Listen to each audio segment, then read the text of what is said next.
Hello aspirants, welcome to Anonymous Guide IAS, your one-stop solution for UPSC preparation. आज इस video में हम discuss करेंगे यूपीएससी के बारे में, इसके जो स्टेजेस ऑफ एग्जामिनेशन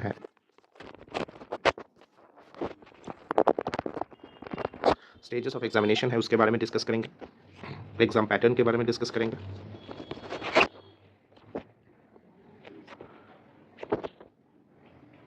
रिसेंट कुछ कंट्रोवर्सीज वगैरह जो चल रही है, थोड़ा सा एक बार देखेंगे कि क्या चल रहा है अभी रिगार्डिंग प्रीलिम्स, रिजर्वेशंस, एक बार शॉर्ट करके सब देखेंगे। आज बस इंट्रोडक्शन करेंगे, कल से हम लोग एक्चुअली क्लासेस स्टार्ट कर रहे हैं। सो प्रीलिम्स में जो अभी रिसेंट कंट्रोवर्सी चली है या चलती आ रही है regarding cut off, regarding CSAT, एक बार हम लोग देखेंगे और हम लोग देखेंगे कि इसको हम ओवरकम कैसे करें। प्रॉब्लम है लेकिन प्रॉब्लम को ओवरकम करना ज़्यादा इंपॉर्टेंट है। और लास्टली मैं अपने उद्देश्य के बारे में भी बताना चाहता हूँ कि ये चैनल मैंने स्टार्ट क्यों किया, ठीक है ना। ये चैनल मैंने स्टार्ट क्यों किया ये भी मैं बताऊँगा, why this channel. Very important points that we are going to discuss today. Okay, very important points. These things I think that everyone knows, especially those who are preparing for many years, 1, 2, 3, 4 years. But I am repeating this for beginners, who are absolutely new, जो कि एकदम ही नए हैं इस field में, जिनको उतना पता नहीं है, अभी जस्ट ज्वाइन कर रहे हैं, तो उनके लिए एक बार ये इंट्रोडक्टरी क्लास जो है बहुत इंपॉर्टेंट होती है। तो सबसे पहले थोड़ा सिविल सर्विस एग्जामिनेशन के बारे में डिस्कस करते हैं।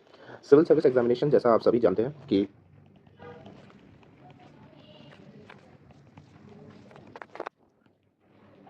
सीएससी कहते हैं, ये कंडक्ट करता है यूपीएससी और भी बहुत सारे एग्जाम्स कंडक्ट करता है, उनमें से एक है सिविल सर्विस एग्जामिनेशन। जैसे कि इसमें इस एग्जाम में आपका पोस्ट है आईएएस, आईपीएस, आईआरएस,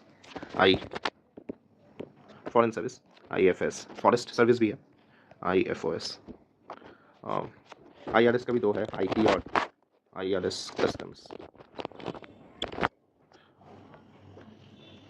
आईएएस भी है इसमें, इंडियन रेलवे मैनेजमेंट सर्विस भी है, आईएएस है Indian audit and account service, और भी बहुत सारे हैं, कुछ मीडियाज़ वगैरह, कुछ कॉर्पोरेट लॉ वगैरह, सबसे हैं, बहुत सारे हैं। ऐसा नहीं है कि सिर्फ ये आईएएस आईपीएस ही है, बहुत सारे हैं। यहाँ तक कि कुछ ग्रुप बी सर्विसेज भी है, फिर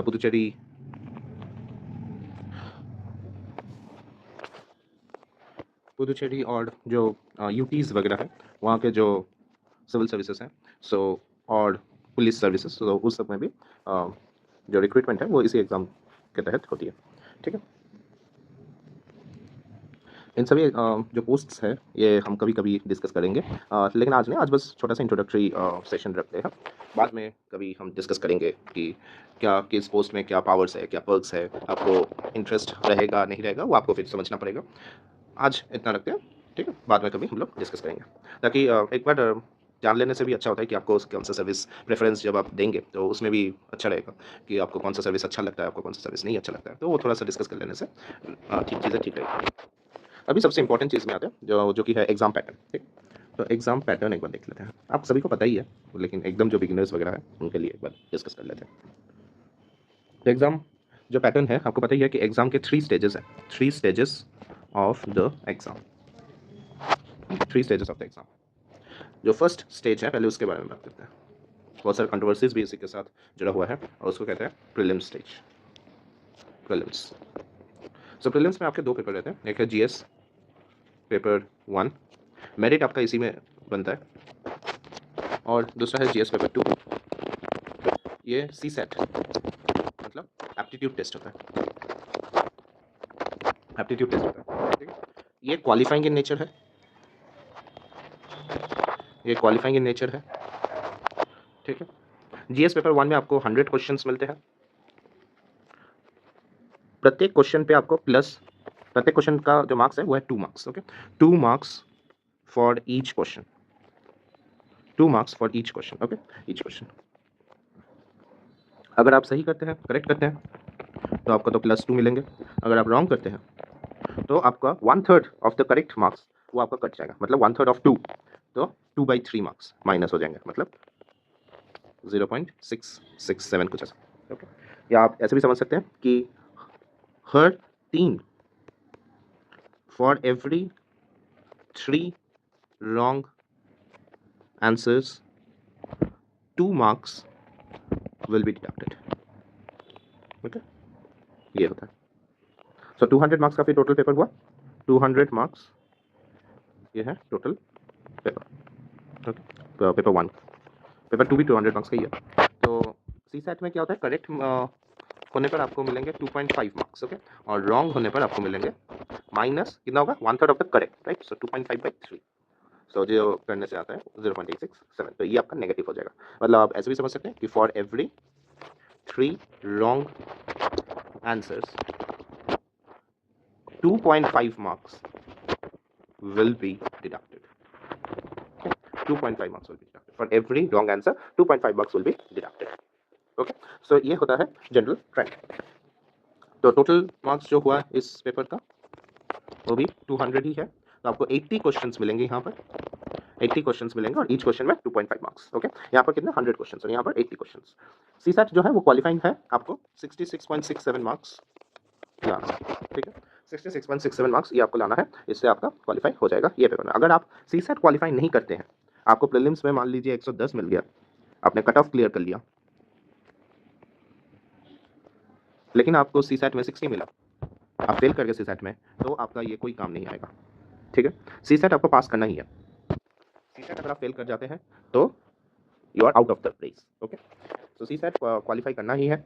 और जीएस पेपर 1 में जो अभी के हालात देखा जा रहा है, जो कंट्रोवर्सीज सामने आ रही है, आपको सेफ साइड में रखना है। तो आपको टारगेट जो है वो 100 प्लस का रहना चाहिए, क्योंकि अगर आप 80 to 90, अभी तो इस साल का जो पेपर हुआ है 90 to 95 वाले भी मुझे नहीं लगता कि यहाँ तक भी सेफ गया है। सो ये सब बॉर्डर लाइन हो जाते हैं। अब बॉर्डर लाइन में आपको फिर टेंशन रहेगा। अगर कुछ अंदर अंदर कुछ होता भी है जो हमको नहीं पता है, तो भी आप इस बॉर्डर लाइन में अगर आप रहेंगे तो आप फंस जाएंगे, ठीक है ना। तो आपको हमेशा टारगेट रखना चाहिए कि आपको 100 प्लस रहना। इसके ऊपर अभी जो पेपर का स्टैंडर्ड है, जो टफनेस है, 100 प्लस मुझे नहीं लगता कि जाएगा कट ऑफ। तो चाहे कुछ भी हो जाए, अगर आप 100 प्लस लाते हैं स्कोर, तो आप श्योर शॉट क्वालिफाई कर रहे हैं। यहाँ तक कि अगर आप थोड़ा और अच्छा भी करते हैं तो आप फॉरेस्ट सर्विस, तो आप फॉरेस्ट सर्विस को भी क्वालिफाई कर जाएंगे। और आपका टारगेट हमेशा फॉरेस्ट सर्विस को क्वालिफाई करने में रहना चाहिए। अगर आप फॉरेस्ट सर्विस क्वालिफाई करते हैं तो आप सिविल सर्विस तो ऑटोमेटिकली क्वालिफाई करते ही हैं, ठीक है। तो आपका टारगेट हमेशा हाई रहना चाहिए, क्योंकि अगर आपका टारगेट ये सब है तो आप बॉर्डर लाइन में रहेंगे, थोड़ा सा इधर उधर हो जाएगा, आपका एक साल बर्बाद हो जाएगा, ठीक है ना। मान लीजिए कि आपको 88 मिला और कट ऑफ गया 88.5, 0.5 मार्क्स के लिए आपका एक साल गया। वहीं अगर आप टारगेट रखेंगे 100, तो ये गारंटीड है कि 100 के ऊपर नहीं जाएगा, 100 प्लस। तो उतना तो नहीं जा रहा है अभी जो लेटेस्ट जो पैटर्न है। हाँ, पेपर अगर बहुत ईजी कर दिया किसी साल तो आपको भी आसानी होगी। ऐसा तो नहीं है कि आपने पढ़ा नहीं होगा। अगर सबको मान लीजिए जो जिसको 88 मिल रहा है वो अगर उस पेपर में 110 स्कोर कर रहा है, तो आप अगर 100 प्लस पढ़ के गए अभी के पैटर्न के हिसाब से, तो आप भी उस पेपर में शायद 130 स्कोर कर लें, ठीक है ना। तो आप वैसे ही प्रैक्टिस करना पड़ेगा प्रीलिम्स, शुरुआत से हमको प्रैक्टिस करना पड़ेगा प्रीलिम्स के पेपर्स वगैरह, ठीक है। मैं स्ट्रैटेजी के बारे में बाद में आऊँगा, पहले हम लोग थोड़ा पैटर्न डिस्कस करें। तो ये है पैटर्न। सो आपका टारगेट हमेशा क्या रहना चाहिए, 100 प्लस, सेफ साइड में रहेंगे, ठीक है, सेफ साइड में रहेंगे। प्रीलिम्स पेपर का जो अभी का जो प्रॉब्लम है वो है इसमें अनसर्टेनिटी, और इस अनसर्टेनिटी से डेवलप होता है टफनेस। देखिए वैसे तो टफ उतना होता नहीं है। अगर आप देखें पेपर टिल 2016-17 इन सब का, अगर आप यहाँ तक अगर आप पेपर देखेंगे तो आप देखेंगे कि इजीली स्कोर हो जाता था, 120 तक, 130 तक भी स्कोर्स इजीली पहुँच जाते थे। बहुत ओके गया 120-130 कट ऑफ तो शायद 2016 में सबसे हाई था, 116 कुछ कट ऑफ था। तो फिर देखेंगे कि आपका जो स्कोर्स है, वो जो कट ऑफ्स है वो लो लो और लो होते ही रहे। 2023 में तो कट ऑफ 71 या 72 कुछ ऐसा था, इतना लो। ये अचानक से क्यों हो रहा है? एक है कि जो जीएस पेपर 1 है उसमें रैंडमनेस थोड़ा इंक्रीज हो गया है। हम कोशिश करेंगे कि इसको थोड़ा देखें कि कैसे क्या करना है, वो बात की बात है। लेकिन फॉर जनरल कैंडिडेट, अगर हम एग्ज़ाम हॉल टाइम में देखें, ट्रिक्स टेक्निक सब कुछ सीख के गया है, फिर भी वहाँ पर वो पेपर सॉल्व करना मुश्किल होता है। Any one can face difficulty solving in that exam hall, that exam situation.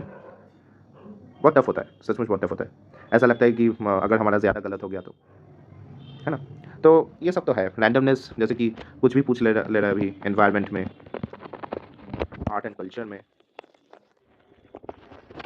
इस साल तो कुछ एक ईयर और डेट्स वगैरह भी पूछ रहे हैं, स्पोर्ट्स के बारे में पूछ लिया जा रहा है, मिलिट्री पुलिस वगैरह के रैंक्स पूछ लिए जा रहे हैं,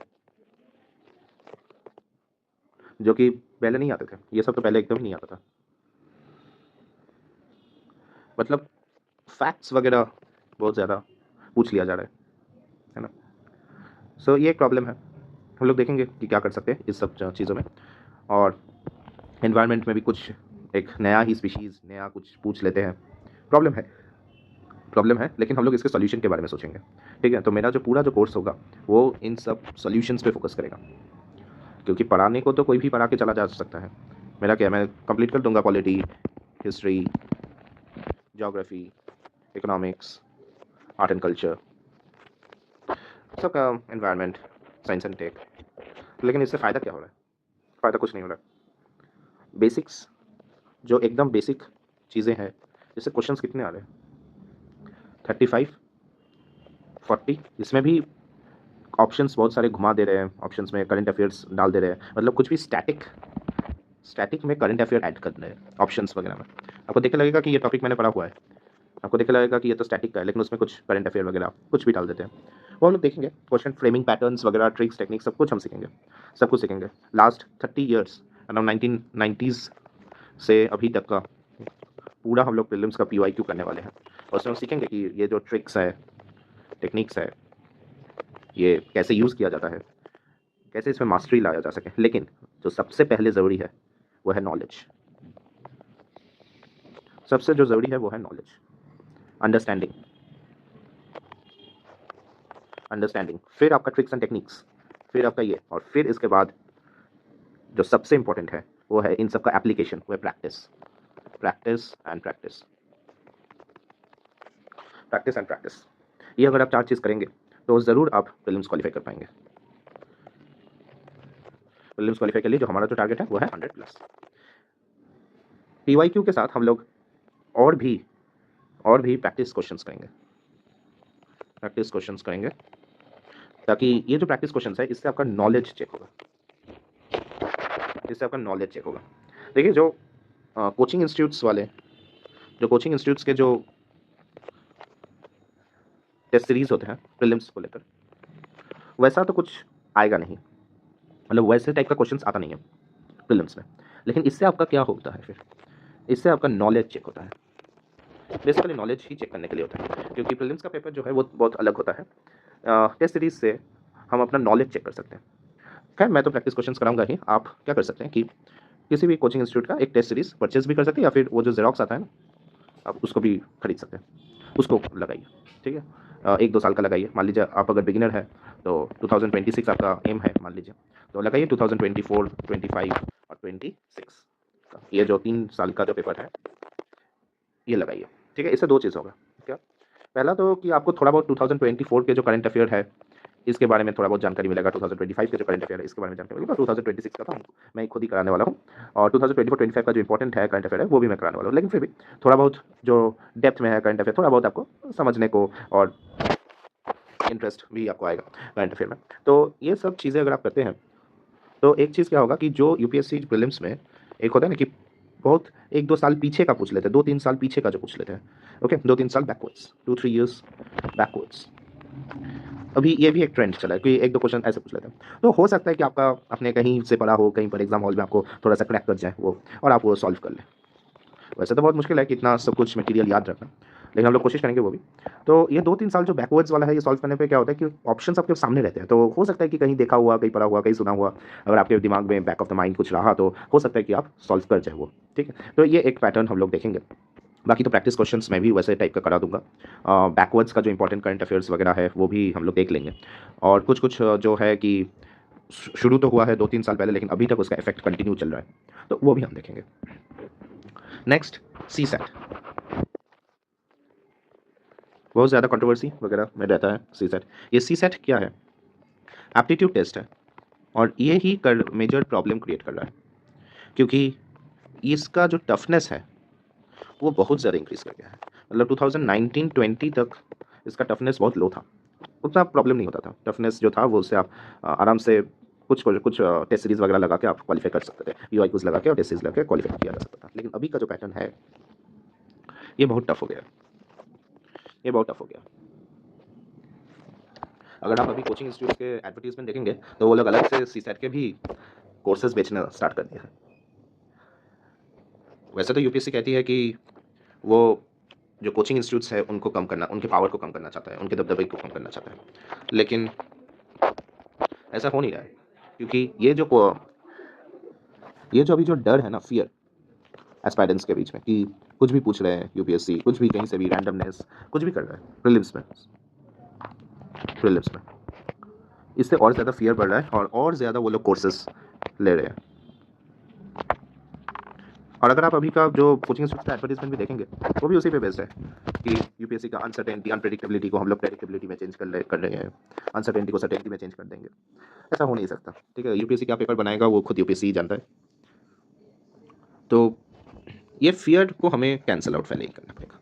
फियर नहीं रहना चाहिए, ठीक है, फियर नहीं रहना चाहिए और बहुत ज़्यादा इधर उधर नहीं भागना है।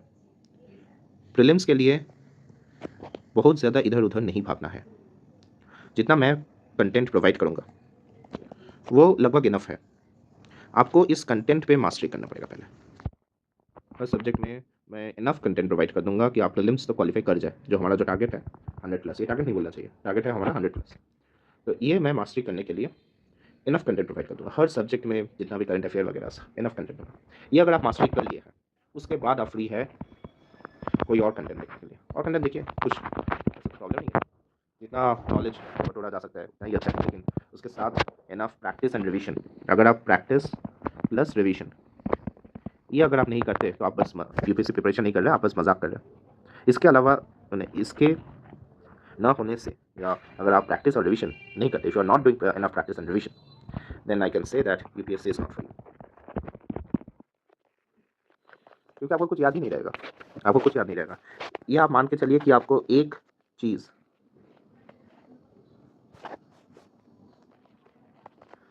100 बार पढ़नी है, okay. You have to study one item, one theme, one topic 100 times.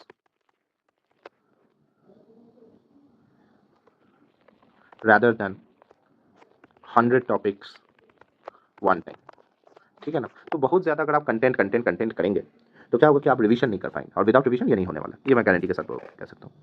तो आपको रिवीजन करना है, आपको रिवीजन करना है, प्रैक्टिस करना है, ठीक है। इसके लिए आप क्या कर सकते हैं कि मान लीजिए आप अगर नॉन वर्किंग कैंडिडेट हैं, एस्पायरेंट हैं, तो आपको तो लगभग 10 to 12 आवर्स, मान लीजिए मैं अगर 7 दिन ना भी बोलूँ तो 6 दिन तो आपको करना ही पड़ेगा, 6 days per week। मान लीजिए आप संडे को ऑफ ले रहे हैं, लेकिन पूरा ऑफ मत लीजिए। वहाँ पर आप क्या कीजिए, एक ऐसे और 2 केस स्टडीज़ जो एथिक्स पेपर के हैं ना, वो आप सॉल्व कर सकते हैं। अभी केस स्टडीज़ की जरूरत नहीं, लेकिन ऐसे का तो मैं लूँगा ही, सैटरडे या संडे को मैं लूँगा एक क्लास हमेशा ऐसे का, ताकि हर वीक आपका एक ऐसे तो क्लियर होता रहे। क्योंकि क्या होता है कि बाकी सब्जेक्ट्स के चक्कर में ऐसे हम लोग नहीं करते, ठीक है। तो आप क्या करेंगे कि मान लीजिए 10 to 12 आवर्स है, ठीक है, 6 days per week। तो लास्ट का मतलब 1 घंटा रात में आप सोने जाएँ, कुछ भी करें, उसके पहले का 1 आवर, 1 आवर, ठीक है, 1 आवर पर डे कंपल्सरी। आपने जो भी पढ़ा है, जितना भी पढ़ा है, एक लाइन भी पढ़ा है, 10 पेज पढ़े हैं, आप उसको अपनी भाषा में, अपने शब्दों में, एक ब्लैंक पेपर में, वाइट पेपर में, या कहीं पर भी आपका जहाँ पर भी मर्जी करें, एक कॉपी में उसको आप लिखते रहिए, उसको आप लिखें, ठीक है। इससे क्या होगा, इससे ये जो चीज़ें आपने पढ़ी है ये आपके दिमाग में घुस जाएंगी, इससे आपका मेमोरी एनहांस हो जाएगा। ये सचमुच काम करता है, मैंने खुद किया है, ये सचमुच काम करता है। आप इस टेक्निक को फॉलो कीजिए, ठीक है, ओके। कि आप क्या कीजिए कि जो भी पढ़ा है वो आप लिख लेंगे, ठीक है। ज़्यादा नहीं लगेगा, 1 घंटे के अंदर जितना भी आपने पढ़ा है वो सब आप लिख लेंगे, ठीक है, ओके। और संडे को इसके अलावा एक काम और करना है, 2 से 3 घंटा आपको क्या करना है कि वीक में आपने जितना भी पढ़ा है, जो भी पढ़ा है, वो इन 2 से 3 घंटे में वो आपको रिकॉल करके एक पेपर में या कहीं पर भी लिखना है। ठीक है? ये आपका स्ट्रैटेजी होना चाहिए। फिर आप देखेंगे कि क्या चीज़ें आप भूल गए हैं। एक्स, वाई, ज़ेड मान लीजिए आप भूल गए, आपको रिकॉल नहीं हो रहा है। तो आप जाइए बुक किताब में और वो एक्स, वाई, ज़ेड फिर से पढ़ लीजिए, ठीक है? और फिर से एक बार उसको लिख लीजिए। लिखना भी आपको स्पीड में है, ऐसा नहीं है कि आप स्लोली लिख रहे हैं, क्योंकि मेंस का भी तो प्रिपेयर करना है ना, तो लिखना भी आपको स्पीड में है। ओके, सो लगभग मान लीजिए कि 3 पेज, 1, 2, 3, ये 3 पेज आपका 9 से 10 मिनट में हो जाए, ठीक है? 9 से 10 मिनट में हो जाए। मतलब आप जब भी लिखें तो ऐसा देखिए कि आप तो नोन कंटेंट ही लिख रहे हैं ना, बना के तो वैसा लिख नहीं रहे। जब हम बना के लिखेंगे, मेंस आंसर फ्रेमिंग करेंगे तब अलग बात है, लेकिन अभी तो ये जो है कंटेंट, ये तो बस आप कॉपी पेस्ट की तरह लिख रहे हैं, ठीक है ना? तो इसमें आपको ज़्यादा टाइम नहीं लगना चाहिए, आपको सोच नहीं रहे, वैसे आपको सोचना उतना नहीं पड़ रहा है। आप बस जो भी पढ़े हैं वो आप लिख रहे हैं। इससे क्या हो जाएगा कि संडे को रिवीजन भी हो जाएगा, तो हमारा जो रिवीजन का टारगेट है ये भी पूरा हो जाएगा। और 2 से 3 घंटा आप पूरा वीक में जितना भी कुछ भी पढ़े हैं वो आप एक बार लिख लेंगे, और उसके बाद 1 से 2 घंटा आप जो जो भूल गए हैं वो आप थोड़ा पढ़ लीजिए एक बार। ओके, वो आपको पढ़ना है, उससे आपका क्या होगा कि मेमोरी में वो रह जाएगा, ठीक है? और at the end of the month, month के एकदम एंड में, एक दिन जो लास्ट दिन है, मान लीजिए 30 तारीख या 31st, जो एकदम लास्ट दिन है, उस दिन आप क्या कीजिए, आपको मान लीजिए उस दिन आपको कुछ और नहीं पढ़ना है, आपको बस पूरे मंथ में आपने जो भी पढ़ा है उसको आप लिखिए। 6-7 घंटा लग जाएगा, लिखिए। फिर 3-4 घंटा जो आपको याद नहीं आ रहा है वो एक बार फिर से पढ़ लीजिए, उसको एक बार फिर से लिख लीजिए, बस हो गया, काम खत्म। ठीक है, इससे आपका रिवीजन होता रहेगा। ये अगर आप करते हैं तो आपका लॉन्ग टर्म मेमोरी तैयार होगा, नहीं तो आपका लॉन्ग टर्म मेमोरी नहीं तैयार होगा। ठीक है, इसी से आपका लॉन्ग टर्म मेमोरी तैयार होगा। आपको हर चीज़ के लिए, आप मान लीजिए यहाँ पर टेस्ट सीरीज लगा रहे हैं, आप प्रैक्टिस क्वेश्चंस कर रहे हैं, आप PYQs कर रहे हैं, कुछ भी कर रहे हैं, आपको ये टेक्निक यूज़ करना है। आप जितना भी पढ़े, जो भी पढ़े, उसको आप लिखिए, ठीक है? दिन के अंत में, हफ्ते के अंत में और मंथ के अंत में, ठीक? मंथ के अंत में। और फिर एक बार आपने ये कर लिया, फिर आप हर 3 मंथ्स के लास्ट में उस 3 मंथ में जो आपने पढ़ा है उसका एक बार लिखिए। 1 दिन लग जाएगा शायद, ठीक है? इससे आपका मेमोरी फिर से आप रिविजिट कर पाएंगे ना, तो इससे आपका मेमोरी एनहांस हो जाएगा। फिर ये जो काम है आपको 6 मंथ के एंड में करना पड़ेगा, 6 महीने के एंड में फिर से एक बार लिख लीजिए। देखिए, आपको लिखना है ना प्रीलिम्स के नज़रिए से, मेंस में इतना जो है छोटे मोटे फैक्ट्स वगैरह उतना याद नहीं रखना पड़ता है। मेंस का प्रिपरेशन थोड़ा रिलेटिवली प्रेडिक्टेबल है, क्योंकि क्वेश्चंस प्रेडिक्टेबल है। वहाँ का प्रिपरेशन में उतना आपको याद रखना उतना नहीं होता है। हाँ, याद तो रखना पड़ेगा, लेकिन उतना नहीं जो आपको प्रीलिम्स में रखना पड़ेगा। प्रीलिम्स में बहुत सारे छोटे छोटे फैक्ट्स वगैरह है जो आपको याद रखने पड़ेंगे। कुछ किया नहीं जा सकता, वो आपको याद रखना पड़ेगा। तो उसके लिए आपको ये स्ट्रैटेजी फॉलो करनी पड़ेगी, नहीं तो आपको वो जो छोटे मोटे जो फैक्ट्स वगैरह है जो आप सीखेंगे, 2 बार पढ़ेंगे, फिर तीसरे दिन भूल जाएंगे।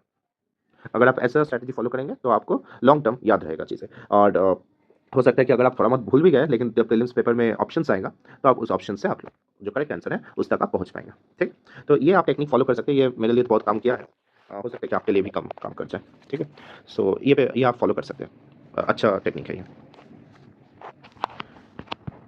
CSAT हम लोग शुरू से ही शुरुआत कर देंगे। हम लोग इसी हफ्ते से मैथ हम लोग शुरू करेंगे, ठीक है? और ये जो पूरा जो कोर्स है GS पेपर 1 पेपर 2 मतलब प्रीलिम्स का मेंस का पूरा जो कोर्स है, मतलब ऑप्शनल को छोड़ देंगे तो बाकी सारे पेपर्स मैं करा दूंगा, और वो पूरा फ्री होगा। ये जो पूरा जो सब कोर्स है ये पूरा फ्री है, प्लस इसके साथ आपको मेंटरशिप भी मैं दे दूंगा, मेंटरशिप प्रोवाइड कर दूंगा। कुछ भी डाउट हो, कुछ भी प्रॉब्लम हो, आप बस कमेंट कर दीजिए, आपको आंसर मिलता रहेगा। ठीक है, आपको आंसर मिलता रहेगा। प्लस और भी जो एस्पायरेंट्स है, जो डाउट्स यहाँ पर कमेंट में आ रहे हैं, वो भी आंसर कर सकते हैं। अगर उनको आंसर आता है तो वो भी आंसर कर सकते हैं। ऐसे कम्युनिटी डेवलप होता होगा। ठीक, तो मैं चाहूँगा कि एस्पायरेंट्स भी कमेंट करे कि मान लीजिए कि एस्पायरेंट वन ने कोई डाउट कमेंट किया है और एस्पायरेंट 2 को ये डाउट आता है, मतलब वो ये सॉल्व कर सकता है, तो वो कमेंट कर दे। ठीक है, मैं फिर लास्ट में लिख दूंगा कि हाँ ये सही है, ये जो कहा है इट्स एब्सोल्युटली करेक्ट। ठीक है, तो इससे क्या होगा कि 2 चीज़ें होंगी कि एस्पायरेंट 2 को अपना रिवीजन हो जाएगा, ठीक है, जो क्वेश्चन पूछा जा रहा है उसको याद है कि नहीं वो एक हो जाएगा। एस्पायरेंट 1 को आंसर मिल जाएगा, और मैं तो खुद वेरीफाई कर ही रहा हूँ कि आंसर ठीक है नहीं है। ठीक है, अगर मान लीजिए कि थोड़ा बहुत कुछ गलत आंसर हो गया तो मैं करेक्ट भी कर सकता हूँ कि हाँ यहाँ पर ये थोड़ा चेंज कर सकते हैं। तो इससे कम्युनिटी डेवलपमेंट होगा, ठीक है, एक स्ट्रॉन्ग कम्युनिटी बॉन्डिंग डेवलपमेंट जो भी आप कहें वो होगा, ठीक है। तो आपको कोई भी डाउट हो आप कमेंट कर सकते हैं, कोई भी प्रॉब्लम हो, मैं हमेशा मान लीजिए कि मैं आपका फ्रेंड फिलोसोफर, क्योंकि कभी कभी मैं थोड़ा दार्शनिक बातें भी करने लग जाता हूँ, ओके, और गाइड, ठीक है। मैं आपको स्ट्रैटेजी वगैरह टाइम टू टाइम बताता रहूँगा, स्ट्रैटेजी वगैरह मैं टाइम टू टाइम बताता रहूँगा, और गाइड तो मैं करता ही रहूँगा। आपको एग्ज़ाम से रिलेटेड, लाइफ से रिलेटेड कुछ भी प्रॉब्लम है आप किसी से शेयर नहीं कर सकते, आप मुझसे शेयर कर सकते हैं, okay. You can share it to me. मैं कोशिश करूँगा अगर मेरे बस में हुआ तो कुछ सजेशन देने के लिए, वैसे तो मैं कोई साइकियाट्रिस्ट वगैरह हूँ नहीं, ठीक है, लेकिन जितना भी हो सके जितना भी मैंने लाइफ को समझा है, जितना भी इस एग्ज़ाम्स में मेरा एक्सपीरियंस है, पढ़ाने का एक्सपीरियंस है, उन सब से एस्पायरेंट स्टूडेंट्स को हैंडल करने का, उनसे बातचीत करने का एक्सपीरियंस है, वो सब मैं आपको इस चैनल के थ्रू मैं सब कुछ झोंक दूँगा, ठीक है। और ये पूरा फ्री है।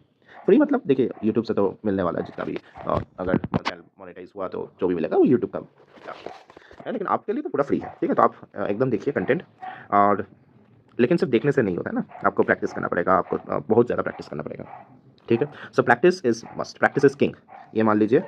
प्रैक्टिस इस एग्जाम के लिए प्रैक्टिस एंड रिविजन इज, ये हमारा स्लोगन होना चाहिए, ठीक है। प्रीलिम्स के लिए क्या हमारा स्लोगन है, ये तो है ही, ये तो हर स्टेज के लिए है। प्रीलिम्स के लिए 100+, ठीक है। सीसेट में हमने कहा कि हम लोग शुरू से ही एकदम तैयारी करना स्टार्ट कर देंगे सीसेट के लिए, ताकि अंत में ऐसा नहीं होना चाहिए कि अंत का बस 1 महीना 2 महीना हम लोग सीसेट करके, इसीलिए स्टूडेंट्स फेल कर रहे हैं। शुरू से वो लोग नहीं करते हैं, अंत में जाके फिर करना स्टार्ट कर देते हैं। ये तो हमको शुरू से सीसेट को लेके चलना है, ठीक है। और एकदम टारगेट बनाना है कि हमको 55 क्वेश्चंस मिनिमम, मतलब 50 to 55 questions out of 80 questions आपको करना ही है, आपको पेपर में करके आना है, ठीक है। फिर जो अनसर्टेनिटी है, अनसर्टेनिटी सीसेट पेपर में किसको लेकर होता है सबसे ज़्यादा, पैसेजेस, क्योंकि पैसेज में या कॉम्प्रिहेंशन में जो पैसेज दिया जाता है उसके अंदर आंसर नहीं होता है, ठीक है ना। उसको पढ़ के समझ के आपको जो ऑप्शंस वगैरह मिलेगा वहाँ से आपको निकालना पड़ेगा, आपको पूरा समझना पड़ेगा, आपको फिर ऑप्शंस पढ़ के फिर निकालना पड़ेगा। और पैसेजेस भी ऐसे रहते हैं कि मतलब बहुत ज़्यादा कभी कभार एब्स्ट्रैक्ट पैसेजेस हो जाते हैं, या कभी कभार तो बहुत छोटे पैसेजेस दे देते हैं, बहुत ही स्मॉल होता है, लेकिन उसमें कुछ रहता नहीं है खास, जो पूछा गया है उस वो सब कुछ खास होता नहीं है। लेकिन हाँ, पैसेजेस को करने का टेक्निक है जिससे आप 80 to 90% करेक्ट कर सकते हैं, 80 to 90% करेक्ट हो जाएगा। ये मैं कराऊंगा जब तब देखेंगे, क्योंकि पैसेजेस जो आपके जीएस पेपर से रिलेटेड है, जीएस पेपर से रिलेटेड है वो आप पढ़ चुके हैं ना। तो मान लीजिए कि इकोनॉमी के बारे में कुछ पूछ लिया तो आप वहाँ से भी ट्रेंड, क्योंकि जो पैसेजेस है वो किसी ना किसी न्यूज़पेपर, कोई सर्वे आर्टिकल वहाँ से ही लिया गया है, तो आपको थोड़ा बहुत आइडिया तो रहेगा ना। अगर कुछ उटपटांग कुछ ऑप्शंस रहा तो आप उसको एलिमिनेट कर पाएंगे। ज़्यादातर जो प्रॉब्लम होता है पैसेजेस में वो होता है 1 से 2 ऑप्शंस के बीच में कन्फ्यूजन, ये हमेशा एक प्रॉब्लम क्रिएट करता है। 1 से 2 ऑप्शंस के बीच में कन्फ्यूजन रहता है, और उसी में ही किसी का लक साथ देता है, और उसको मान लीजिए कि 30 में 25 कॉम्प्रिहेंशंस करेक्ट हो जाता है, और किसी का लक साथ नहीं देता है, उसको 30 में 15 क्वेश्चंस मान लीजिए सही हो जाता है, ठीक है। और अगर वो बाकी क्वेश्चंस उतना ठीक से नहीं कर पाया तो ये तो आउट ऑफ रेस हो गया ना, मतलब मान लीजिए कि मैथ और रीजनिंग का सेक्शन ठीक से नहीं हो पाया तो ये आउट ऑफ रेस हो गया, ठीक है। तो ये एक प्रॉब्लम है। और सीसेट का जो मैथ है वो बहुत ज़्यादा टफ हो रहा है। ये टफ होने से क्या होता है ना कि साइंस बैकग्राउंड वाले जो है, स्पेसिफिकली जो इंजीनियर्स है या जिन्होंने मैथ का ग्रेजुएशन वगैरह कुछ किया है, ये लोग ज़्यादा क्वालिफाई कर पा रहे हैं, ये लोग ज़्यादा क्वालिफाई हो रहे हैं, है ना, ये लोग ज़्यादा क्वालिफाई कर पा रहे हैं, ऐसा देखा गया है। क्योंकि सीसेट में उनका जो आर्ट्स बैकग्राउंड है उनसे तो अच्छा कमांड होता ही है, आर्ट्स बैकग्राउंड से तो अच्छा कमांड होता ही है, ये तो नो डाउट है।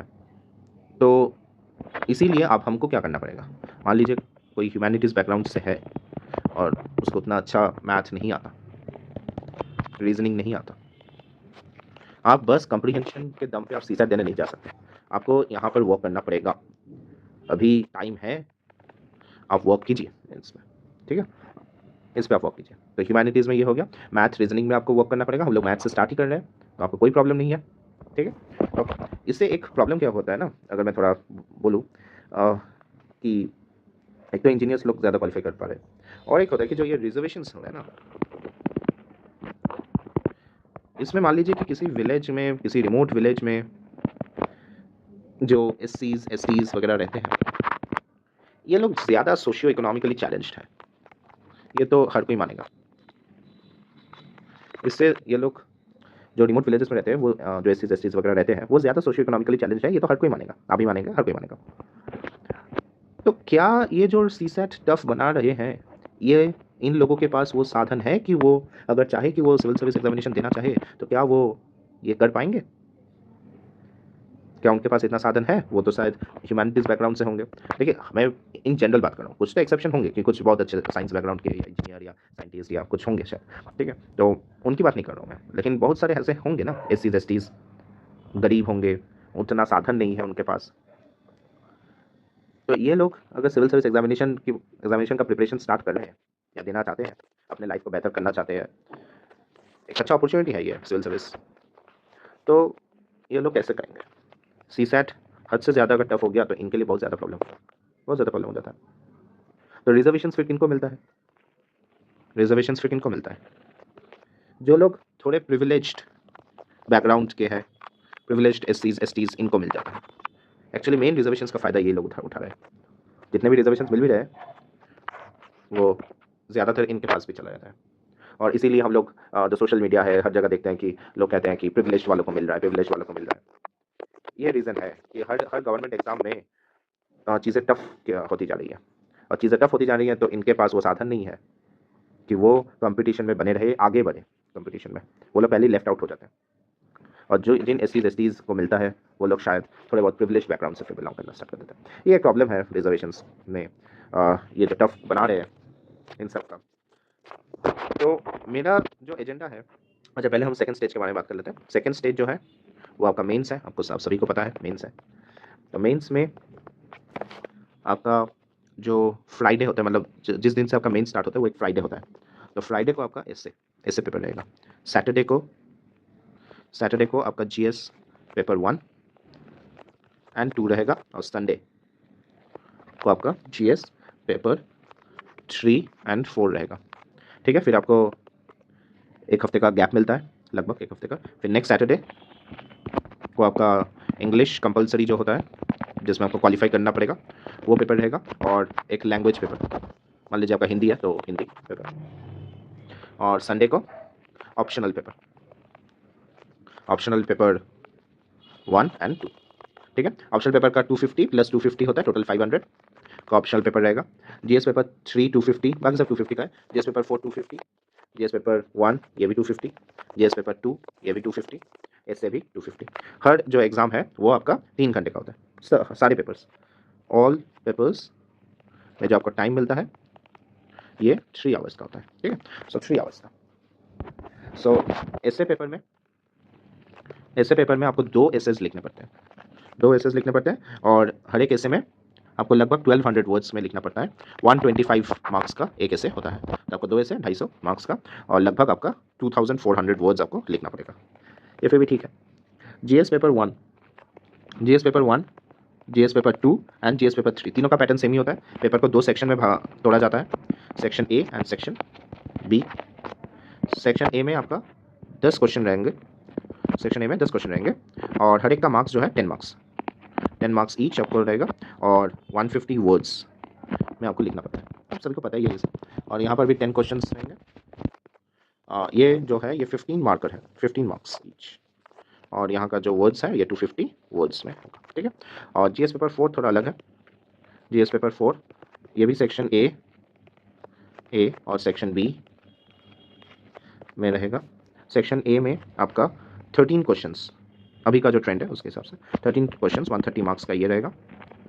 13 क्वेश्चंस ओवरऑल रहेंगे, एक दो मतलब पार्ट करके होता है तो 10 में ही हो जाता है, लेकिन अगर आप पार्ट्स काउंट करेंगे तो 13 क्वेश्चंस टोटल रहेंगे। ठीक है, सो 13 क्वेश्चंस, ईच क्वेश्चन 10 मार्क्स का रहेगा। और सेक्शन बी में आपका केस स्टडीज़ रहेगा। सो केस स्टडीज़ में आपका हर एक केस स्टडी 20 मार्क्स का रहेगा, 20 मार्क्स ईच, लगभग आपको 200 वर्ड्स में लिखना पड़ेगा। ठीक है, इसमें तो 150 वर्ड्स। सो ये है एथिक्स पेपर का। जीएस पेपर 4 जो है वो एथिक्स पेपर है, एथिक्स, इंटीग्रिटी एंड एप्टीट्यूड ये पेपर है, और ये सोचा जाता है कि ये पेपर पर क्या आप एथिकल बन जाएंगे। ऐसा होगा या नहीं पता नहीं, वो तो इस पर डिपेंड करता है कि आप इस पेपर को कितना आत्मसात करते हैं। अगर आप ये पेपर सचमुच मतलब अपने कैरेक्टर में इंकलकेट कर लेते हैं तो फिर आप सच में एक अच्छा इंसान बन सकते हैं। लेकिन क्या है ना कि अभी मुश्किल है, क्योंकि हमारा एक कैरेक्टर ऑलरेडी, एक मेंटल स्टेट ऑलरेडी डेवलप हो चुका है। अगर ये पेपर मतलब ये टॉपिक, ये जो एथिक्स वगैरह है, एथिक्स मॉरल्स ये सब जो है, ये अगर हम लोग बच्चों के साथ स्टार्ट करते हैं, मतलब एकदम क्लास मान लीजिए 1 से लेके 12 तक, और फिर कॉलेज में भी एक पेपर हम लोग एथिक्स का रखें, ठीक है, तो ये क्या होगा ना कि कैरेक्टर में ये आता रहेगा। क्योंकि इस समय जो है वो स्टूडेंट्स, वो बच्चे जो है क्लास 1 से 12, या क्लास 1 से अगर आप सीखना स्टार्ट करते हैं थोड़ा बहुत, तो वो आपको दिमाग में, आपके कैरेक्टर में आता रहेगा, क्योंकि तभी वैसा कोई मेंटल स्टेट डेवलप नहीं हुआ है। लेकिन अभी जो ये प्रिपरेशन करने आ रहे हैं, ये हर कोई 21 22 प्लस एज के हैं, उनका एक मेंटल स्टेट डेवलप हो चुका है। पता नहीं कितना फ़ायदा होता है, नहीं होता है, वो अलग बात है, लेकिन हाँ, हमको तो पढ़ना पड़ेगा। ठीक है, जीएस पेपर 1 जो है, इसमें आपका modern history, art and culture, और फिर world history, post independence history, society और ज्योग्राफी, ये आपका पूछा जाता है। जीएस पेपर 2 में आपका पॉलिटी, गवर्नेंस, सोशल जस्टिस और international relations.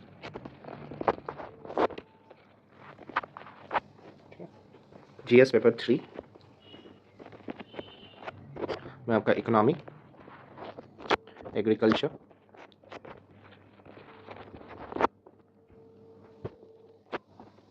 Science and tech, environment, internal security, disaster management.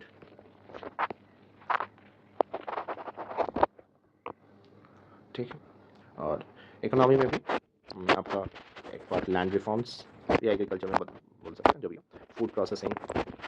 हम लोग इंटरनल जो ब्रेकिंग है वो हम बाद में देखेंगे, ये बस ओवरऑल एक हम लोग आइडिया ले रहे हैं। जब हम लोग ये करेंगे पेपर, तब हम लोग देखेंगे। ठीक है, तो GS paper 1, GS paper 2, GS paper 3 हो गया, ऐसे का हो गया, और जीएस पेपर 4 का भी हम लोगों ने डिस्कशन कर लिया। ठीक है, तो ये है मेंस का पेपर्स।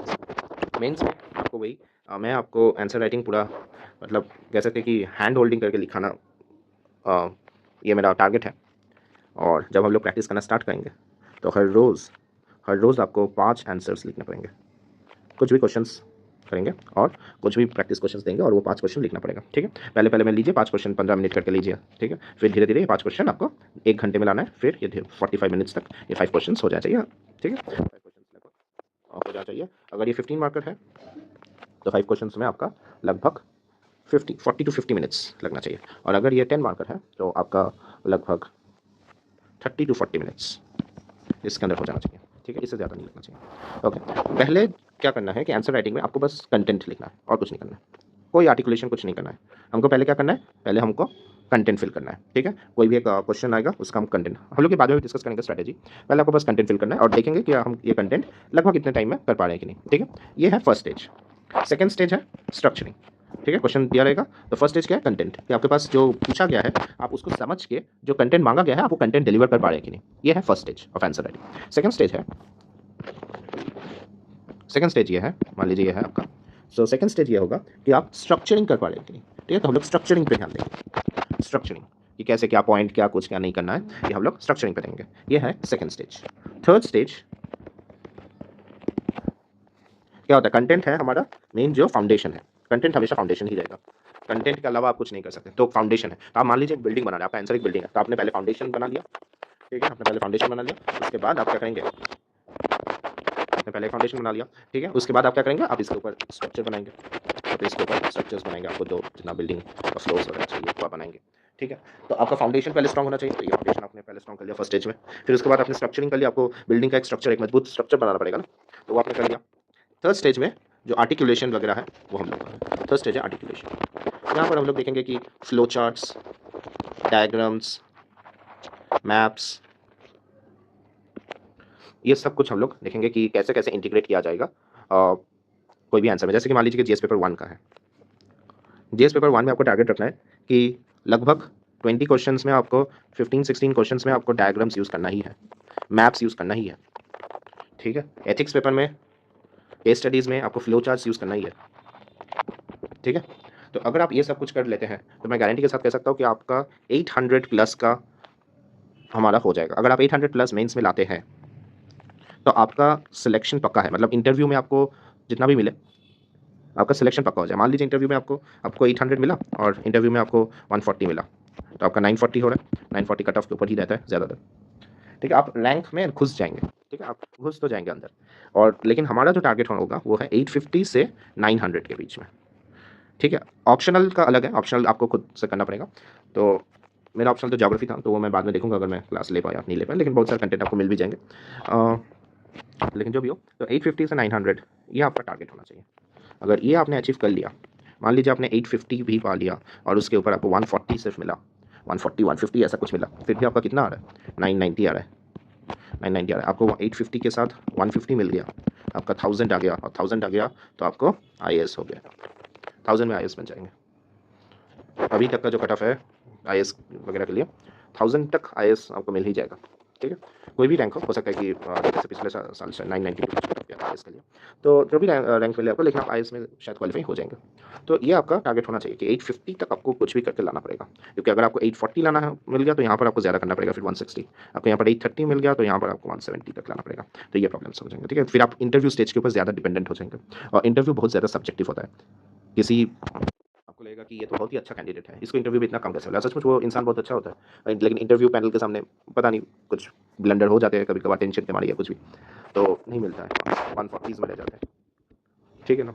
मेंस में अच्छा रहता है, मेंस में लगभग अच्छा रहता है, 800 तक तो रहता ही है, लेकिन 800 प्लस 140 तो इससे जस्ट 940 आता है, और 940 मतलब बॉर्डर लाइन है, हो भी सकता है नहीं भी हो सकता है, ठीक है ना। तो ये है प्रॉब्लम। तो अगर सोच रहे हैं कि मैं आपको सिविल सर्विसेज में एग्जाम देना है तो आपको 850 का टारगेट रखना ही पड़ेगा, 850 टू 900, ठीक है ना। ये आपका टारगेट होना चाहिए मेंस के लिए, और प्रीलिम्स के लिए 100 प्लस, ओके, और प्लस रेगुलर CSAT प्रैक्टिस, ठीक है। ये प्रीलिम्स के लिए, मेंस के लिए 850 प्लस 900। और थर्ड स्टेज जैसा कि पता ही है आपको, इंटरव्यू रहेगा। और इंटरव्यू बहुत ज़्यादा सब्जेक्टिव होता है, बहुत ज़्यादा अनप्रिडिक्टेबल भी हो जाता है इंटरव्यू स्टेज। जो सबसे ज़्यादा प्रेडिक्टेबल है अगर आप मुझसे पूछे तो वो है मेन स्टेज। यहाँ पर एक पूरा का पूरा एक प्री डिफाइंड सिलेबस है जो हम डिस्कस करेंगे बाद में। ये पूरा का पूरा प्री डिफाइंड एक सिलेबस होगा, ठीक है ना। तो और क्वेश्चंस जो है ना, पैटर्न्स जो है वो बहुत ज़्यादा रिपीटेटिव, थीम्स रिपीटेटिव होते हैं। आपको बस करंट अफेयर वगैरह का इनपुट डालना पड़ेगा, आपको अपना आंसर दिखा मतलब स्ट्रक्चरिंग और फ्लो चार्ट डायग्राम से सुंदर बनाना पड़ेगा, आपको मार्क्स मिल जाएंगे, ठीक है ना। तो ये चीज़ें आपको कंटेंट अच्छा रखना पड़ेगा, कंटेंट भी अच्छा, कंटेंट इज़ किंग। ये मान लीजिए कि यहाँ पर कंटेंट इज़ किंग है, ठीक है ना। लेकिन इस किंग को आप प्रेजेंट कैसे करेंगे, इसके लिए आर्टिकुलेशन वगैरह, स्ट्रक्चरिंग वगैरह ये सब चाहिए, ठीक है ना। ओके, सब कंटेंट तो चाहिए ही चाहिए, कंटेंट के वगैरह नहीं हो पाएगा, कंटेंट के अलावा नहीं हो पाएगा, ओके। कंटेंट वगैरह तो आपको चाहिए ही चाहिए। फिर आता है स्ट्रक्चरिंग और फिर आता है आर्टिकुलेशन, ठीक है। कुछ स्ट्रक्चरिंग तो होना ही चाहिए, फिर आर्टिकुलेशन, फ्लो चार्ट। इससे क्या होता है ना, इससे एक और चीज़ होता है कि टाइम भी आपका सेव होता है, आपको 10 चीज़ें लिखने के वजह आप अगर एक मैप बना दे, एक रफ अगर आप एक मैप बना दे तो आपका काम हो जाता है। और मैप बनाने में आपको कुछ सेकंड्स लगेंगे, ऐसा प्रैक्टिस में होना चाहिए कि मैप बनाने में आपको कुछ सेकंड्स का टाइम लगे। जो भी हो, तो ये है आपका 3 स्टेज, आपको ऐसे करके पढ़ना पड़ेगा कि ये तीनों स्टेज आप क्वालिफाई कर जाए। मतलब इंटरव्यू तो अच्छा, आपका जो फाइनल मेरिट लिस्ट में जो नाम आएगा वो आपका, मैं जो अभी बता रहा था, मेंस प्लस इंटरव्यू का marks, okay. Mains plus interview, तो मेंस में कौन कौन से पेपर, इससे GS पेपर 1 to 4 और ऑप्शनल इंग्लिश, और जो लैंग्वेज पेपर है वो तो क्वालिफाइंग पेपर है। तो ऐसे का 250, यहाँ पर GS के 4 पेपर 250 इंटू 4,000, और ये ऑप्शनल का 500, 250 इंटू 2, ठीक है। तो यहाँ पर टोटल कितना हो गया, 1000, 1500, 1750, ये है मेंस का टोटल, ठीक है। मेंस का टोटल इतने में, और इसके ऊपर ऐड होगा इंटरव्यू, कितना, 275। तो आपका जो टोटल आएगा 2025, ये साल भी चल रहा है 2025। तो ये है आपका टोटल मार्क्स, और इसी के ऊपर मेरिट लिस्ट तैयार होगा, ठीक है, ओके, ठीक है। तो यही है पूरा जो पेपर का है। आप लोग अच्छे से पढ़िए, चैनल को देखते रहिए, फॉलो कीजिए चैनल को, ठीक है। You must follow the channel and prepare accordingly, okay. अगर आप इस चैनल पे आते हैं, फॉलो करते हैं, रेगुलरली आइए, 1-2 क्लास देखेंगे इसका, 2-3 क्लास देखेंगे किसी और का, ऐसा नहीं होगा, ठीक है। पूरा का पूरा कोर्स होगा यहाँ पर, चाहे एक स्टूडेंट हो, चाहे 10 हो, चाहे 100 हो, चाहे 1000 हो, चाहे 10,000 हो, मुझे उससे कोई फ़र्क नहीं पड़ता है, ठीक है। कंटेंट मिलता रहेगा। हाँ, बस यही है कि अगर ज़्यादा स्टूडेंट हुआ तो ज़्यादा मोटिवेशन मोटिवेशन मिलता रहेगा और कुछ नहीं। मोटिवेशन भी एक चीज़ होता है ना, पढ़ेंगे हम एथिक्स में मोटिवेशन, ठीक है। अगर आपको रिवार्ड्स मिलता रहे, अगर आपको रिवार्ड्स मिलता रहे तो आपका मोटिवेशन हाई रहता है ना? मोटिवेशन हाई रहता है। ओके, जो तो लेकिन हाँ, सिर्फ क्लास करने से कुछ होगा नहीं, आपको खुद भी मेहनत करना पड़ेगा। अगर आप नॉन वर्किंग प्रोफेशनल है तो आपको 10 से 12 घंटा देना पड़ेगा। अगर आप वर्किंग प्रोफेशनल है आपको एटलीस्ट 5 to 6 आवर्स तो फिर भी मैनेज करना पड़ेगा, ठीक है। तो ये आपको चाहिए ही चाहिए, ठीक है। इतना तो आपको करना ही पड़ेगा। मैं शुरू तो करना चाहता था एनवायरनमेंट से, लेकिन मैं जानता हूँ कि अगर मैं एनवायरनमेंट से स्टार्ट करूँगा तो आप लोग पहले ही भाग जाएंगे। तो मैं इजी टॉपिक से स्टार्ट कर रहा हूँ, हिस्ट्री और पॉलिटी। तो हिस्ट्री के 2 क्लास रहेंगे और पॉलिटी के 2 क्लास रहेंगे, ठीक है, वीकली। आपको अभी और किसी सब्जेक्ट पे अभी ध्यान देने की ज़रूरत नहीं है। वीकली आप बस हिस्ट्री और पॉलिटी इन पे आप ध्यान दीजिए, ठीक है। बस इन्हीं पे ध्यान दीजिए और किसी सब्जेक्ट पे ध्यान देने की ज़रूरत नहीं है अभी के लिए, ठीक है। अभी के लिए किसी और सब्जेक्ट पे ध्यान देने की ज़रूरत नहीं है। अगर आप पहले पढ़ चुके हैं तो क्लासेस अटेंड करने से आपको पूरा का पूरा रिवीजन हो जाएगा और मैं इतना गारंटी के साथ कह सकता हूँ कि आपको कुछ एक्स्ट्रा ही मिलेगा, क्योंकि मैं जानता हूँ कि कोचिंग इंस्टीट्यूट्स वाले कितना प्रोवाइड करते हैं, कितना नहीं करते हैं, ठीक है, जो आपको खुद से करना पड़ता है। लेकिन मेरे इस कंटेंट से क्या होगा कि आपका खुद का मेहनत थोड़ा बच जाएगा। करना तो है ही, मेहनत तो आपकी मेहनत से वगैरह तो कुछ होगा नहीं, क्योंकि hard work plus dedication plus discipline ये होना चाहिए आपका 80% और लक होता है बस 20%। लक तो होगा ही, ये इतना बड़ा कंपटीशन है, इसमें लक तो होगा ही होगा। मेन स्टेज में लक होगा क्योंकि वो सब्जेक्टिव, इंटरव्यू में लक होगा। प्रीलिम्स में भी आप देखेंगे कि आप जितना भी पढ़ के जाए आपको हर एक क्वेश्चन में ऐसा लगेगा कि 1-2 ऑप्शन में आप कन्फ्यूज़ हो रहे हैं। ऐसा मैंने देखा है, हुआ है बहुत जानने वालों के साथ कि 2 एस्पायरेंट्स हैं। मान लीजिए एक एस्पायरेंट 1 और एस्पायरेंट 2, दोनों ही बहुत हार्ड वर्किंग है, मतलब है भी, दोनों ही बहुत हार्ड वर्किंग है, ठीक है। बहुत ज़्यादा हार्ड वर्किंग, ये मैं एकदम दावे के साथ कह सकता हूँ कि ये दोनों हार्ड वर्किंग है। मेंस का प्रिपरेशन, प्रीलिम्स का प्रिपरेशन, मतलब जी जान लगा दिया था उन्होंने। लेकिन क्या हुआ कि प्रीलिम्स में एक का नहीं हुआ, दूसरे का हो गया, वो उसी साल क्वालिफाई भी कर गया, ठीक है। लेकिन ये नहीं, इसका नहीं हुआ, जबकि दोनों ने मेहनत पूरी की थी। इसका क्या हुआ कि जो क्वेश्चंस में डाउट्स वगैरह थे या पता नहीं कैसे, लेकिन प्रीलिम्स अटक गया। हाँ, अगले साल फिर हुआ, या वो अलग बात है, लेकिन इसका प्रीलिम्स अटक गया, ठीक है। अगले के अगले साल शायद हुआ उनका, जो भी हो, तो इनका प्रीलिम्स अटक गया, ठीक है। तो ऐसा होता है कि मतलब आप और आपके दोस्त एक साथ प्रिपेयर कर रहे हैं और शायद आपका या आपके दोस्त का लक उस दिन फेवर कर जाए और आप पास कर जाए प्रीलिम्स। लेकिन एक चीज़ आप याद रखिएगा कि प्रीलिम्स अगर आप पास कर लिए तो ऐसा नहीं होना चाहिए कि मेंस में आप फेल कर रहे हैं। अगर आप मेंस में फेल कर जा रहे हैं तो फिर नेक्स्ट ईयर प्रीलिम्स पास आप करेंगे या नहीं करेंगे, वो भी बहुत क्वेश्चनेबल हो जाता है। हाँ, हम लोग कोशिश तो करेंगे कि पूरा जो प्रीलिम्स का जो टेक्निक वगैरह है ये हम पूरा एकदम ग्रास्प कर लें, ताकि आपको जितने बार भी प्रीलिम्स देना पड़ेगा आप हर बार प्रीलिम्स क्वालीफाई कर जाए। लेकिन आप कोशिश कीजिए कि अगर आप प्रीलिम्स क्वालीफाई कर रहे हैं तो मेंस क्वालीफाई कर जाए, ठीक है ना, मेंस क्वालीफाई कर जाए। एक तो क्या होगा कि आपका साल बचेगा, ठीक है ना, आपका साल बचेगा। आपको जल्द से जल्द नौकरी चाहिए, आपका साल बचेगा, ठीक है ना। साल बचना भी बहुत इंपॉर्टेंट है। ऐसा नहीं है कि हम लोग प्रिपेयर करते जा रहे हैं 6 साल, अगर आप SC ST वगैरह से है तो और भी ज़्यादा। ऐसा नहीं होना चाहिए, लाइफ को भी तो जीना है ना, ठीक है ना। तो प्रीलिम्स आप जितना जल्दी क्वालीफाई कर ले, हो सकता है कि फर्स्ट अटेम्प्ट, अगर ना हो तो सेकंड अटेम्प्ट में कर लीजिए, ठीक है। और उसी साल मेंस में एकदम क्वालीफाई, तो इतना मेहनत कीजिए शुरू से ही कि मेंस आपका क्वालीफाई हो जाए।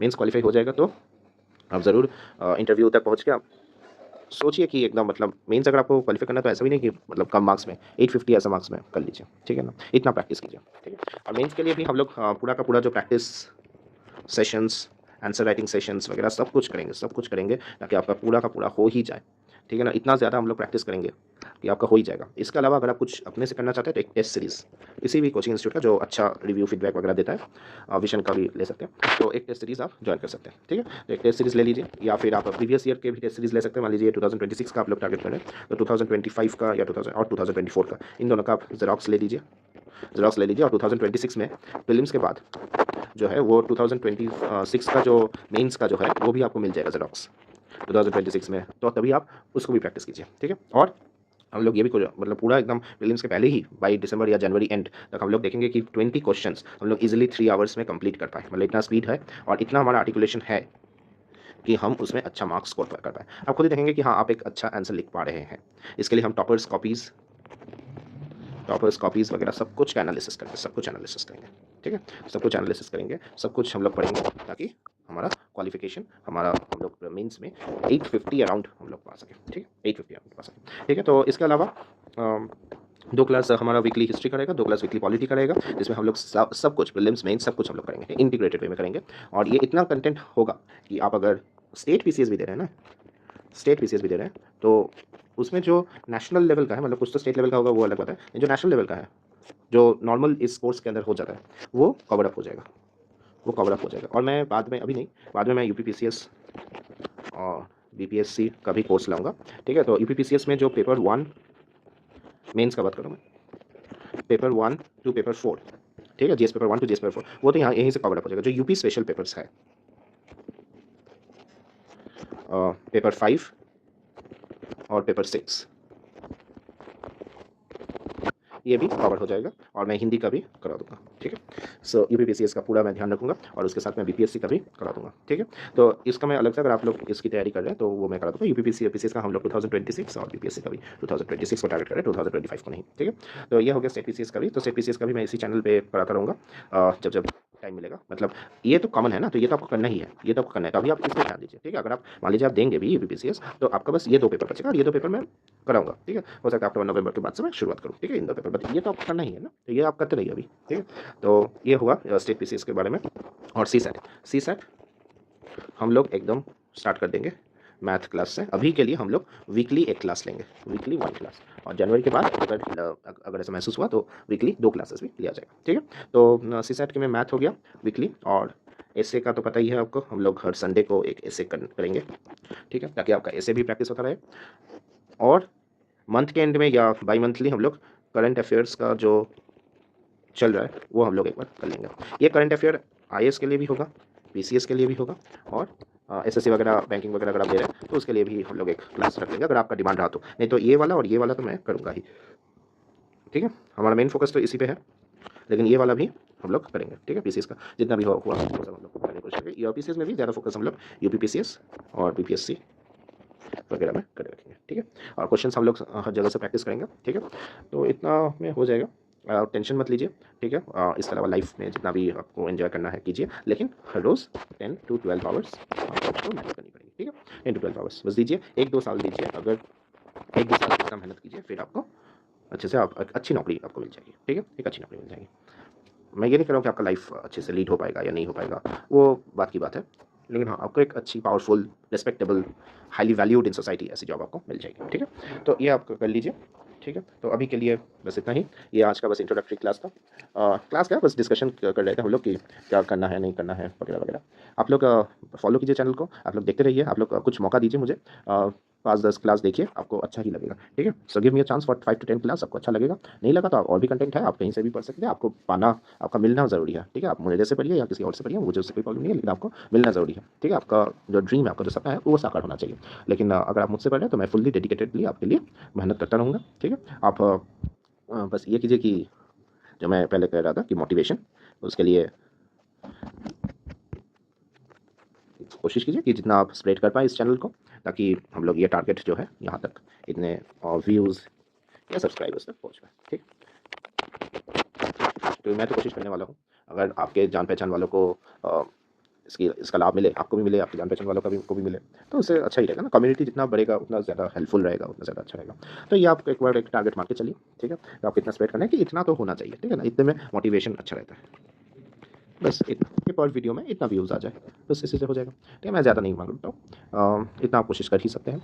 और बाकी को पूरा का पूरा कोर्स फ्री है आपके लिए, कुछ भी आपको देना नहीं पड़ेगा, ठीक है। ना ही मेंटरशिप के लिए, ना ही प्रैक्टिस सेशंस के लिए, ना ही प्रैक्टिस क्वेश्चंस के लिए, सब कुछ फ्री है, सब कुछ फ्री है, ठीक है। मतलब फ्री मतलब यूट्यूब पर फ्री है, तो यूट्यूब से मुझे जो मिलेगा, ओके। सो और मेरा जो ये चैनल स्टार्ट करने का एजेंडा ये है कि आप, मतलब अभी क्या है ना कि पूरा का पूरा ये बिज़नेस, पूरा का पूरा बिज़नेस हो गया, ठीक है ना। लाखों रुपए लग रहे हैं, लैक्स। दिल्ली में तो पूरा, मतलब मैं क्या बताऊँ कि पूरा रैकेट जैसा चल रहा है। छोटे-छोटे कमरे, एक कमरे को 2-3 कमरों में डिवाइड करके, इतने छोटे क्रैम्प्स में, मतलब क्या बताऊँ। मुझे तो लगता है कि कई बार वही कंसंट्रेशन कैंप है।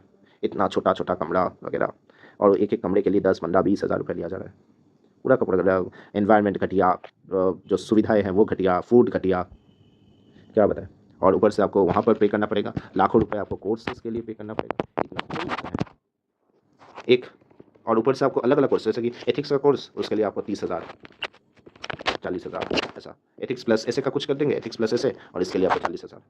क्या मतलब इतना इतना क्यों चाहिए, है ना? इतना तो ज़रूरत नहीं पड़ता।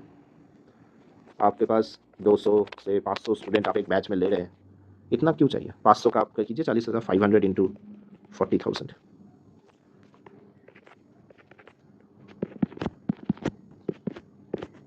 आप एक बैच से इतना कमा रहे हैं, एक बैच से बस